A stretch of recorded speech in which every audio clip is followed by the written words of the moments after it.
जय हिंद दोस्तों, welcome to question x. मेरा नाम है शैलेश और मैं आपका मैथ्स आसान बनाता हूं। लेकिन आज मैं मैथ्स की बात बहुत कम करूंगा, लेकिन आज मैं बात करने वाला हूं उन चीजों पे जिसकी तुम्हें सुनने की सख्त जरूरत है। जिस दिन मैं ये वीडियो रिकॉर्ड कर रहा हूं, यहां से 2 दिन बाद स्टेट बोर्ड का रिजल्ट है एंड होपफुली जब रिजल्ट तुम्हारे हाथ में आएगा उस दिन भी तुम यही सोच रहे होंगे कि थोड़ा और पढ़ लेता ना तो और 2% मिल जाते। You are the luckiest batch, you know, कि तुम लोगों को महाराष्ट्र सीट 2 बार मिली है, तुम्हें जेडब्ल्यू 2 बार मिली है, तुम्हें एनडीए 2 बार मिली है, तुम्हें बिट्स 2 बार मिलने वाली है, तुम्हें वीआईटी भी 2 बार मिलने वाली है। अब तक ऐसा नहीं होता था। महाराष्ट्र सिटी का क्राउड बहुत अलग है। ये क्राउड खाली स्पीड से बात करता है। जेई वाला क्राउड बहुत अलग है। अगर तुम्हारे हाथ में, अगर तुमने जेई के रास्ते से भी तुम लोग आए हो और वहां से भी अगर तुम्हारा स्कोर अच्छा नहीं आया, या तुम सीटी भी कर रहे हो, अप्रैल टाइम उतना अच्छा नहीं गया, लास्ट के 8 दिन है गाइस। इस 8 दिन में क्या करना है संभाल बोलने जा रहा हूं, ये वीडियो लास्ट तक सुनना।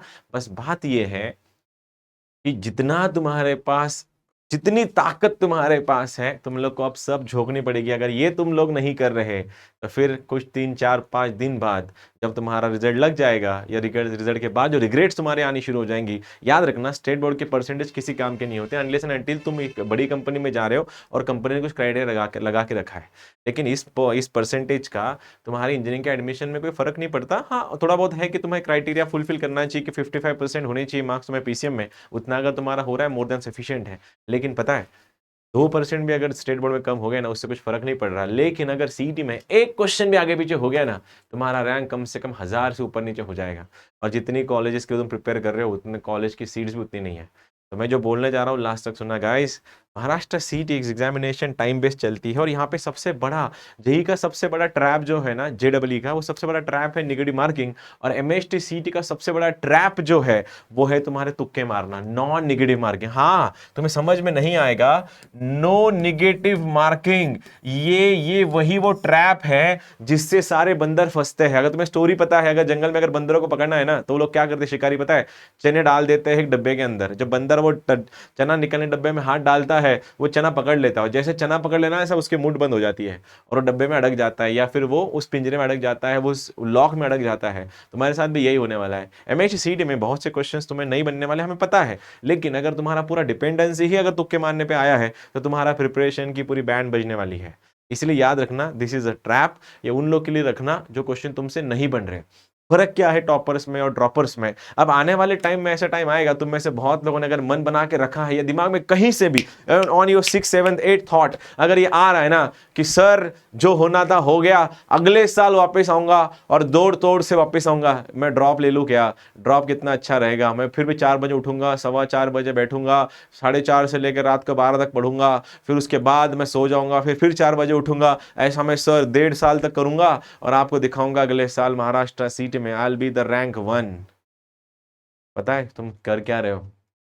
तुम अभी चल रहा है 2 मई चल रहा है आज, मई से लेके अगले मई तक पहुंच भी गए, रिजल्ट लगा भी दिया और तुम लोगों ने रिजल्ट निकलवा भी लिया। तो जो बंदा कल तक अपने आप से नेगेटिव बातें करता था कि मुझसे नहीं हो पाएगा, मैं तो कर ही नहीं सकता, मेरा डिप्रेशन ही ज्यादा आ रहा है, ओवर थिंकिंग ही ज्यादा आ रही है, मुझे नींद ही ज्यादा आ रही है, वो अचानक से इतना पॉजिटिव कैसे हो गया कि 1 साल बाद उसने अपने आप को उस जोन पे पकड़ा है। और वही बच्चा जब आज मैं 2 मई के दिन जब रिकॉर्ड कर रहा हूं, जब उसको बोल रहा हूं कि भाई साहब 8 दिन बाकी है, इस 8 दिन में तुम बहुत कुछ कर सकते हो। अगर तुम नहीं, अगर मैं बोलूं ना डोंट टेक इट अदरवाइज, मर नहीं जाओगे अगर कम सोओगे, कोई नहीं मरता कम सोने से, लेकिन जीत जाओगे ज्यादा मेहनत करने से। याद रखना, तुम मेरे छोटे भाई बहनों जैसे हो, इसलिए बोल रहा हूं, दिल से बोल रहा हूं।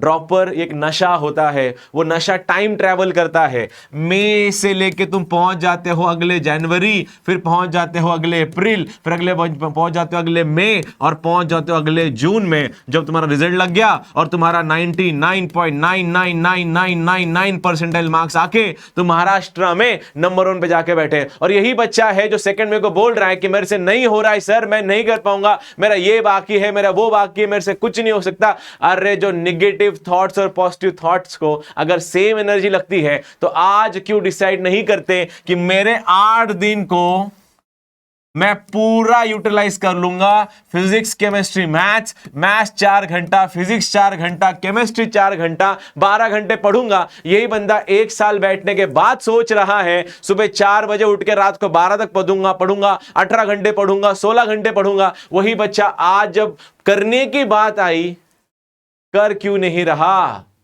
तुम्हें क्या लगता है रिजल्ट कैसे आता है? मैं बोलता हूं रिजल्ट कैसे आता है। फिजिक्स, केमिस्ट्री, मैथ्स का 50-50-50 क्वेश्चन तुम लोग ऑलरेडी देख चुके हो, बिकॉज तुम्हारे प्री सेशन हुआ है। क्या तुमने ऐसा ऑब्जर्व किया कि क्वेश्चन सॉल्व करते करते एक क्वेश्चन नहीं आया और धड़ाम उसने सारा कॉन्फिडेंस की तुम्हारी बैंड बजवा दी, और एक क्वेश्चन तो गया, साथ में 5 और क्वेश्चन लेके गया, दिमाग और दिल दोनों टूटना शुरू हो जाता है। आज वो नहीं करना। लास्ट के 8 दिन बाकी है, अभी भी बोल रहा हूं, 4 घंटे अपने आप को बिठाओ वहां पे। उस 4 घंटे में 1 घंटा तुम लाइव लेक्चर कर सकते हो, रिकॉर्डिंग कर सकते हो, वीडियोस देख सकते हो, इट्स अप टू यू। लेकिन यूट्यूब के गार्डन में इतने सारे पेड़ हैं, तुम किस पेड़ के छांव के लिए जाना चाहोगे डिसाइड करो, बिकॉज हर टीचर अच्छा है यहां पे, हर टीचर का स्टाइल अलग अलग है। इतना समझो इस बात को, टीचर का स्टाइल अलग होता है। तुम्हें कौन सी स्टाइल सूट करती है? अगर मेरी बात करूं, मेरी स्टाइल फास्ट वाली है।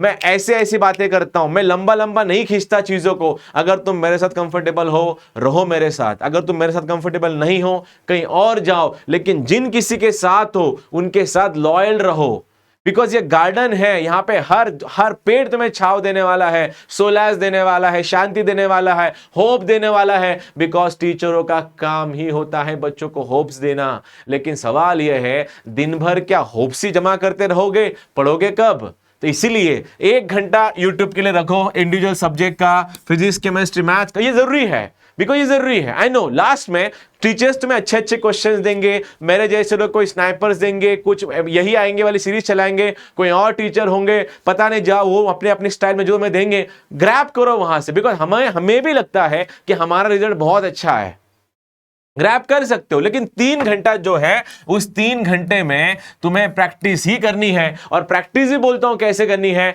उसमें 1.5 घंटा तुम मैथ्स का टेस्ट दो मेरी जान, टेस्ट दो। मैं फिर बोल रहा हूं, रिजल्ट यूट्यूब के वीडियो से नहीं आते, रिजल्ट सोल्यूशन देख के क्वेश्चन सॉल्व करने से नहीं आते, रिजल्ट आते हैं टेस्ट सीरीज के स्कोर से। अगर पेपर टफ आया, वो सबके लिए आएगा, तुम्हारे अकेले के लिए नहीं आएगा। लेकिन टफ पेपर आया तो मेरा एटीट्यूड क्या होना चाहिए, सिंपल पेपर आया तो मेरा एटीट्यूड क्या होना चाहिए, ये सब तुम्हें प्रैक्टिस करना पड़ेगा मेरे भाई। अगर तुम प्रैक्टिस नहीं करोगे, आइन टाइम पे चौथे सब्जेक्ट में फेल हो जाओगे। और वो चौथा सब्जेक्ट क्या है, मैं बहुत दिनों से बात कर रहा हूं। तुम्हें क्या लगता है एमएसटी सीटी इस बार जो तुम्हारे अप्रैल का सेशन गया, क्या ऐसा, हाँ अगर ऐसा कोई क्वेश्चन है, तुम लड़ते किससे हो पहले इससे डिसाइड करो। एमएसटी सीटी की टेस्ट हो या जेईई की टेस्ट हो, अगर हमने तुम्हें क्वेश्चन दिया है, ये रहा क्वेश्चन, ऐसा कुछ क्वेश्चन है, इस क्वेश्चन का अगर तुम्हें सोल्यूशन नहीं आता, तो तुम्हारे पास 2 सोल्यूशन है, 2 प्रॉब्लम्स है। तुम सॉल्व किसको कर रहे हो? अगर तुम क्वेश्चन को सॉल्व कर रहे हो, वो तुम्हें नहीं आता है, तुम्हारे पास 2 ही रास्ते हैं, या तो उसको मैं स्किप कर दूं, या तो मैं उसको सॉल्व करूं। लेकिन जब दोनों रास्तों छोड़ के जब तुम तीसरा रास्ता पकड़ लेते हो, क्यों नहीं सॉल्व हो रहा, कैसे सॉल्व नहीं हो रहा, ऐसे कैसे नहीं हो रहा, मेरा मार्क्स जाएगा, मेरा मार्क्स कटेगा, मेरा रैंक कटेगा, सपना टूटेगा, ये वो आमका ढमका फलाना। मेरे भाई, तेरा खाली क्वेश्चन सॉल्व नहीं हो रहा था, ये प्रॉब्लम था। तू कहां लेके गया उसको, अपने करियर तक, माताजी पिताजी तक पहुंच गया तू, कोई जरूरत नहीं थी। बिकॉज एग्जामिनेशन हॉल में जिसका चौथा सब्जेक्ट वीक होता है, वो क्वेश्चन सॉल्व नहीं करते, वो इमोशन से खिलवाड़ करते हैं, वहां पे द्वंद्व करते हैं, कुश्ती करते हैं अपने इमोशंस के साथ। तुम नहीं करना। क्वेश्चन आया, अच्छी बात है, नहीं आया और अच्छी बात है, छोड़ दो उसको, कोई दिक्कत नहीं है। अब तुम बोलोगे सर ऐसे कितने छोड़ने हैं, वो तो तुम्हारे प्रिपरेशन डिसाइड करेगी। लेकिन मैं पिछले 6 महीने से एक स्ट्रैटेजी देकर रख रहा हूं, आज फिर रिपीट करता हूं। अगर तुम्हारे हाथ में पेपर आया तो 30-30-30 प्रिंसिपल लेके चलो, ये सब में लागू होता है। मैं स्पेशलिस्ट मैथ्स का हूं, तो मैथ्स की बात करता हूं। 1 से लेके 50, 50 से लेके 1, पूरा ट्रैवल करना, टू एंड फ्रो, कुछ नहीं जाएगा, 10 मिनट जाएगा तुम्हारा। लेकिन उस 10 मिनट में अगर स्नाइपर्स के क्वेश्चंस मिल गए, शॉर्टकट्स के क्वेश्चंस मिल गए, तो तुम्हारी तो बल्ले बल्ले है। क्यों? अरे वो छोटा सा क्वेश्चन आया था, मैंने परसों ही किया था, उसका आंसर 2 सेकंड में आता है। बिकॉज सीडी में 50 में से 10 से 12 क्वेश्चन ऐसे सॉल्व होने वाले हैं, लेकिन तुम उस पहचानते नहीं हो। तो 1 से लेके 50, 50 से लेके 1, 10 मिनट काफी है। 10 मिनट के अंदर तुम 3 से 4 बार क्वेश्चन पेपर देख सकते हो, एटलीस्ट 2 बार देखो यार, उससे 10 से 12 क्वेश्चन तुम्हारे बनने चाहिए। गिवन दैट तुम्हारी कंडीशन, तुम्हारी प्रिपरेशन बहुत अच्छी है, और वो समझेगी कहां से, वो यहां से समझेगी। 3 घंटे में से 1.5 घंटा तुम्हें मॉक टेस्ट देना है, और बचा कुचा 1.5 घंटा उस मॉक टेस्ट में जो क्वेश्चन तुमसे सॉल्व नहीं हुए या जो क्वेश्चन तुम्हें करने हैं उस चैप्टर के, तुम इस पे लगा दो। ये 4 घंटा बनाओ। यूट्यूब में फिर बोल रहा हूं, यूट्यूब बहुत बड़ा गार्डन है, हर पेड़ के नीचे मत जाके बैठो। हर टीचर तुम्हारे लिए सही नहीं है। अभी टाइम नहीं है उतना कि हर टीचर से तुम डेटा कंज्यूम करोगे या मार्क्स कंज्यूम करोगे। सारे टीचर अच्छे हैं, एक को पकड़ो, उसके पीछे लग जाओ, संभाल लेगा वो तुम्हारा। अगर वहां पे खड़ा है वो कैमरे के सामने, अगर पब्लिकली बोल रहा है कि मैं बच्चों को मैथ्स पढ़ा रहा हूं, फिजिक्स पढ़ा रहा हूं, केमिस्ट्री पढ़ा रहा हूं, उसको अक्ल है, वो बंदा वहां पे पिछले बहुत सालों से है, तुम नए 12th में हो, लेकिन एक को पकड़ो, सफिशिएंट है। इसके बाद और बोलता हूं क्या करना है। तुम लोग का बड़ा सा बड़ा प्रॉब्लम फिजिक्स केमिस्ट्री में ज्यादा आएगा, बिकॉज तुम लोग फिजिक्स केमिस्ट्री के रास्ते से मैथ्स पे आते हो। तो फिजिक्स केमिस्ट्री का भी एक स्ट्रैटेजी ये बता रहा हूं कि अगर तुम्हारा फिजिक्स और केमिस्ट्री में से जो बंदा स्ट्रांग है, अगर से सपोज तुम्हें फिजिक्स में 30 मार्क आते हैं और केमिस्ट्री में 30 मार्क आते हैं, तो इन दोनों में से जो तुम्हारा स्ट्रांग है कंपैरेटिवली, उसको और +10 कराने का क्वेश्चन पूरी तैयारी करो, ना कि किसी और को। अगर गाड़ी का टायर पंक्चर है तो छोड़ दो उस पंक्चर को अभी, बिकॉज डेस्टिनेशन 8 दिन के ऊपर आया है। अगर तुम्हारा जो भी सब्जेक्ट 30-40 के आसपास है, उसको और बढ़ाओ। स्ट्रांग को स्ट्रॉन्गर करो, स्ट्रॉन्गर को स्ट्रॉन्गेस्ट करो। जो वीक है उसको वीक ही रखो, उसको वीकर या मोर स्ट्रांग करने की कोशिश नहीं करना, वो नहीं होता। अभी जो 2 साल नहीं होता, अब क्या घंटा होगा वो। इसीलिए जो तुम्हारा सब्जेक्ट अच्छा है उसको और स्ट्रांग करो, जो तुम्हारे चैप्टर अच्छे हैं उनको और स्ट्रांग करो, और कुछ भी हो जाए 12 घंटे अपने आप को टिका के रखो। और यहां पे 3 घंटा एक जगह पे बैठने की आदत डालो, अपने शरीर को एक जगह पे 3 घंटे टिकाने की आदत डालो। अब क्या सॉल्व करना है सर, कौन से क्वेश्चन मुझे सॉल्व करने हैं? इस बार का पीवाईक्यू का शेड्यूल बता रहा है कि एमएसटी सीडी में ऑलमोस्ट वही सारे क्वेश्चन आए जो अब तक आते आए हैं, नया कुछ नहीं आया है। एक आधा क्वेश्चन होगा जो नया आउट ऑफ द बॉक्स आया है, वो भी शायद मेरे नजर में तो उतना भी अच्छा, मतलब मेरे नजर में ऐसा कोई है भी नहीं कि जो बहुत आउट ऑफ द बॉक्स आया है। एक आध तुक्का होगा भी शायद, बिकॉज पूरे क्वेश्चन आउट नहीं हुए अभी, लेकिन नया कुछ आने नहीं वाला।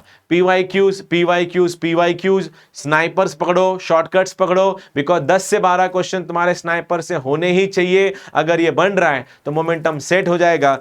मैं दिल से बोल रहा हूं गाइस, तुम लोग सबके लिए, कि मैं हर साल ये ट्रैप में बच्चे फंसते हुए देखता हूं कि ये अगर ये 2 साल अगर कर लेता ना तो मेरा ऐसा हो जाता, वैसा हो जाता। लेकिन रिग्रेट्स के आंसू बच्चों को अक्सर उन वादियों में ढकेल देते हैं जहां पे बच्चे 1 साल कुर्बान करने के लिए रेडी हो जाते हैं, लेकिन ये कुर्बानी हार्डली 3 से 4 महीने की होती है। ये रिपीटर्स ड्रॉपर्स माइंडसेट जो है हार्डली 3 से 4 महीने का होता है।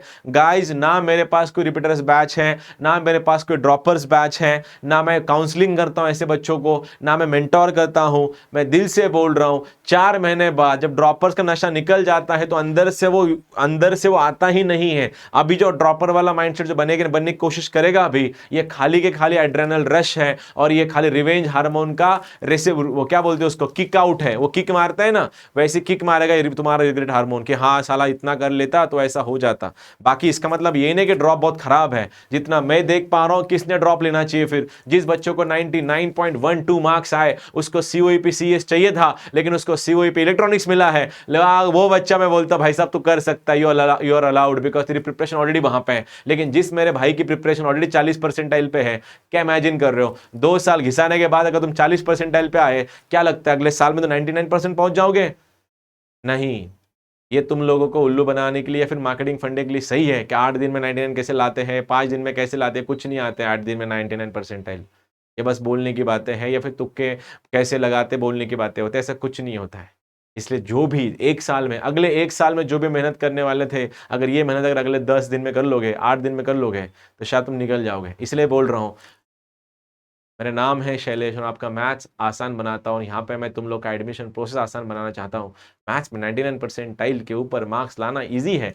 कंडीशन अप्लाई है, तुम्हारा प्रिपरेशन किस लेवल का है। अगर पेपर टफ आया वो सबके लिए आएगा, अगर ईजी है सबके लिए आएगा। एडमिशन रैंक से होते हैं, मार्क्स से नहीं। और मार्क्स से रैंक आता है, इतना याद रखना। चौथा सब्जेक्ट जिसने काउंटर किया वही जीतेगा यहाँ पे। यशस्वी भव। जय हिंद।